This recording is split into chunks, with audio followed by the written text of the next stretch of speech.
What's up, you guys? Welcome back to my channel. Today we're going to be discussing a case that has been requested several times, in addition to another case that could be related. And it's technically another fostered case, which we haven't done for quite a while. Per usual, both cases that we're going to be discussing have mostly been ignored by the media, and sadly, no one seems to be searching for either of these kids. Alright, let's jump right in.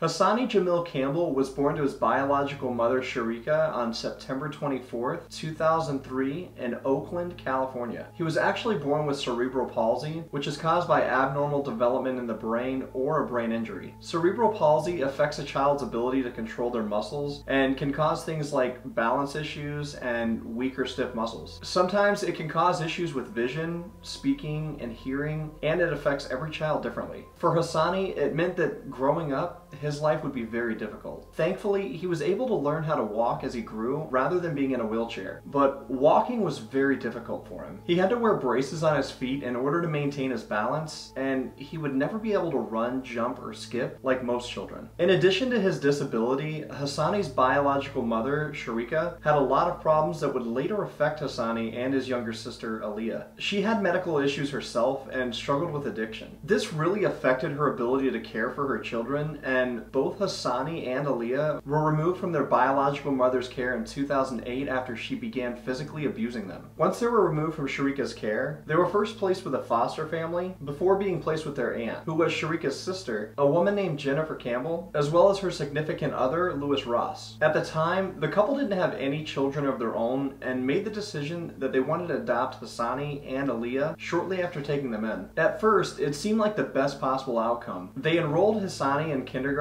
at James Leach Elementary School, and they were able to keep up with his medical needs. However, the stress of taking on two children, one who was disabled, eventually brought turmoil and toxicity into the relationship. A few months after Jennifer and Louis took the kids in, Jennifer discovered that she was pregnant with her own biological child, which only added to the stress that they were experiencing. It was a lot to deal with and a big adjustment for everyone, and they didn't handle it very well. Louis eventually became quite abusive toward Jennifer, at one point threatening her and their unborn baby with a sword that he kept under his bed. It's unclear if he was ever physically abusive toward the children, but I think it's definitely safe to say that he became quite neglectful to them, at the very least, and I think there was definitely some emotional abuse going on. At one point, Louis actually left Aaliyah home alone while he went to the bank, and she was only 1 at the time. Another time, about a week before Hassani's disappearance, Jennifer and Louis got into an argument over the children while she was at work. He decided that he wanted to move out and demanded that she come and get Hassani and Aaliyah. When she refused to leave work, Louis sent her a text threatening to put Hassani on the Bay Area Rapid Transit alone, which is public transportation that goes all over the Bay Area. He texted her, quote, "This is fucking over. I will watch her, but he will be out on the BART, and it's your responsibility to get him, so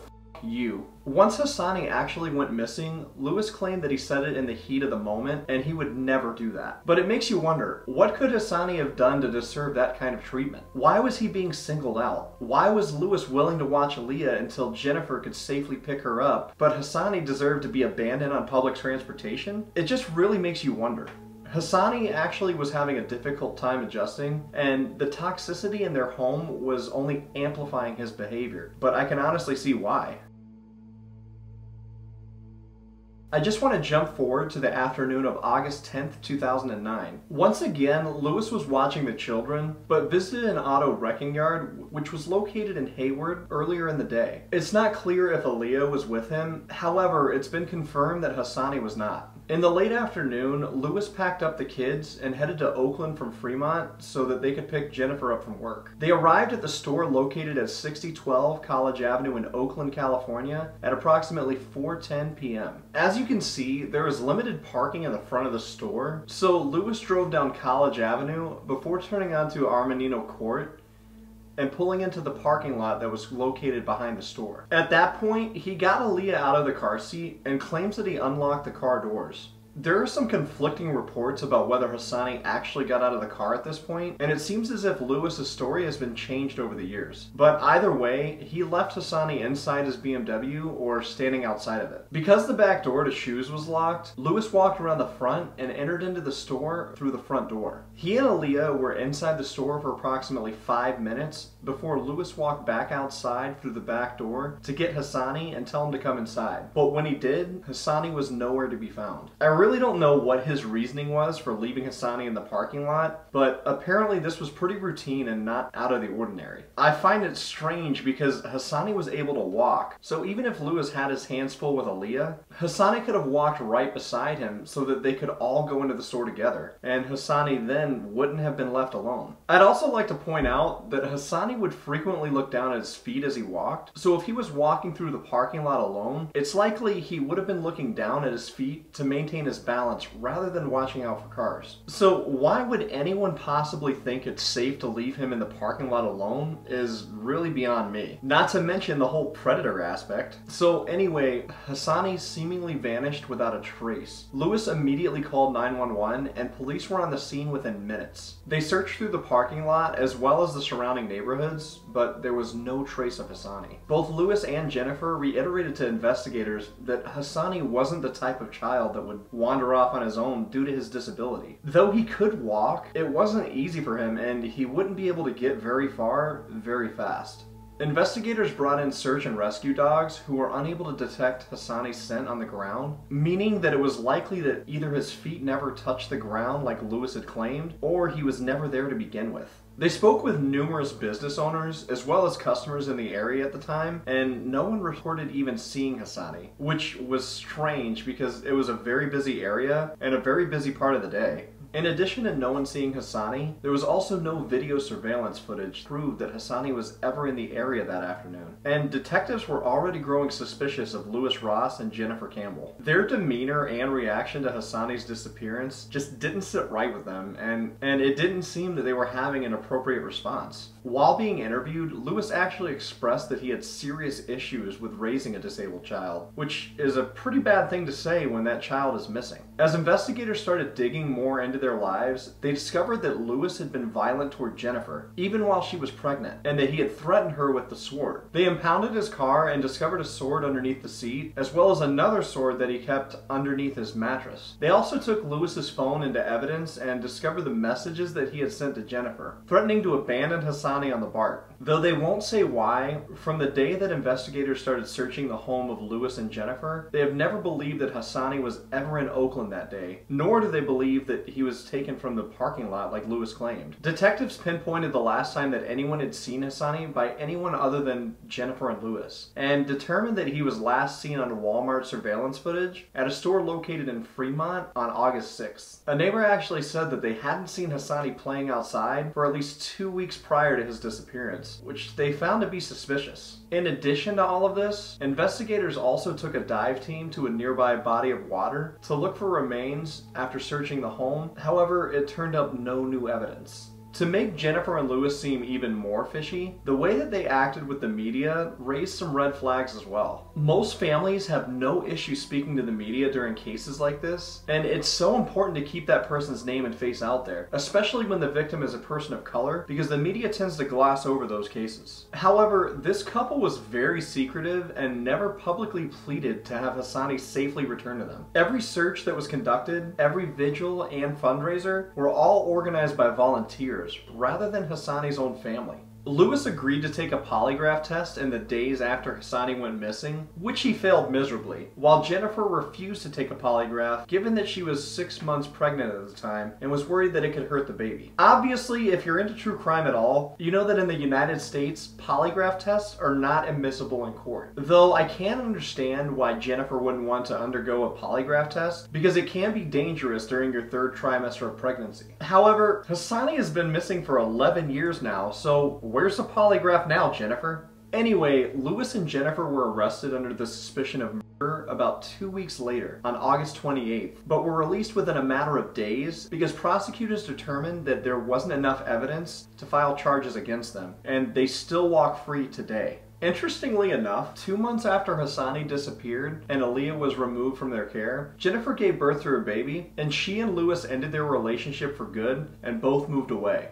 A $10,000 reward was offered initially, but the police only received 50 tips in regards to Hassani's disappearance, which is incredibly low. Hassani would now be almost 17 years old and has never been seen or heard from again. Sadly, this case is no longer being investigated because the department is overwhelmed with other cases, and they claim that they, quote, don't know where to look, because they believe that Lewis and Jennifer had something to do with his disappearance and that he was likely murdered. What do you guys think about Lewis's story? Some people still believe that Hassani could have been abducted. If someone was lurking and watching that area nearby, it wouldn't be hard for them to realize that Lewis would frequently leave Hassani in the car alone while he carried Aaliyah into the store and use that time as an opportunity to grab Hassani. Which kind of brings me to the second case that I want to discuss.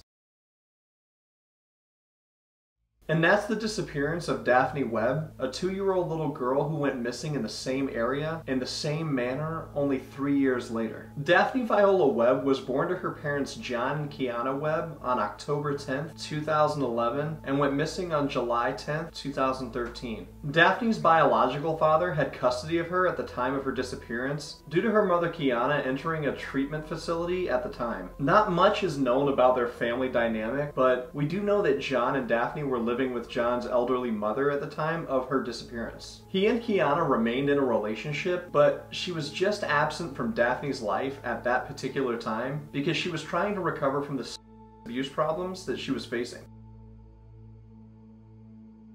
On the morning of July 10th, 2013, Jean put Daphne and his mother, who was suffering from dementia, inside his black 2002 Ford Expedition. They headed to Gazali's supermarket, which is located on 79th Avenue in Oakland. He exited his vehicle and went inside the market to buy an energy drink, leaving Daphne and his mother in the car. Once he returned to the vehicle, Daphne was gone, and John's mother couldn't say what had happened. Of course, the police were called and opened an investigation, and just like with Hassani Campbell, they were instantly suspicious of John's story. After canvassing the area, witnesses stated that they saw an African American or Hispanic woman carrying a little girl away from the area. Apparently, the little girl matched Daphne's description down to the clothing that she had on, which was an orange 2-piece pajama set with pink hearts as well as pink socks. The woman was in her 30s and had long, straight black hair. However, no one actually saw the woman take Daphne from the car, and extensive searches in the area turned up no new leads. Once investigators tracked down Kiana, Daphne's mother, and had ruled her out as a suspect, they focused their attention on John. They didn't buy his story, and he was arrested for felony child endangerment since he had left Daphne in the car with his mother, who had severe dementia. He spent 2 days in jail, but was later released after prosecutors declined to press charges against him. And that's pretty much where Daphne's case stopped. Investigators claim that they're still actively working on Daphne's case, but there have been no new updates since May of 2014 when John committed suicide in his home. He left behind no note. Therefore, if he was involved in Daphne's disappearance, he left behind no explanation or confession. I'd also like to add that at the time of John's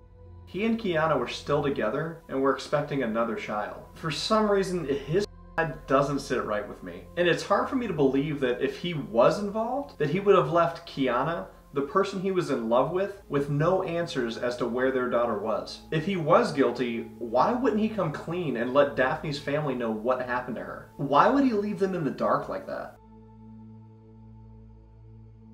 While I think it's possible that both of these dads could be very guilty, is it possible that the only thing they were guilty of is making a poor judgment call and leaving their kids alone? I think it's incredibly bizarre that both kids disappeared so close together in the exact same manner, in broad daylight allegedly. I'm curious to know if John going to the Gazali market was something routine or a rare occurrence. He stopped by the market to get an energy drink. As someone who relies on energy drinks more than I'd care to admit, most generally you grab one every single day, or most days at the very least. Gazali's was less than 10 minutes from their home, and there are only a few other markets along the way, which I'm not even sure were there in 2013. Is it possible that John went there nearly every day to get his energy drink, leaving Daphne and his mother in the car each time? If someone was watching this routine, just like in the Hassani Campbell case, it might not be all that difficult to pick up that John's mother had dementia. You could casually walk by a few times, strike up a conversation, and the situation could have continued from there. To me, this kind of screams child trafficking.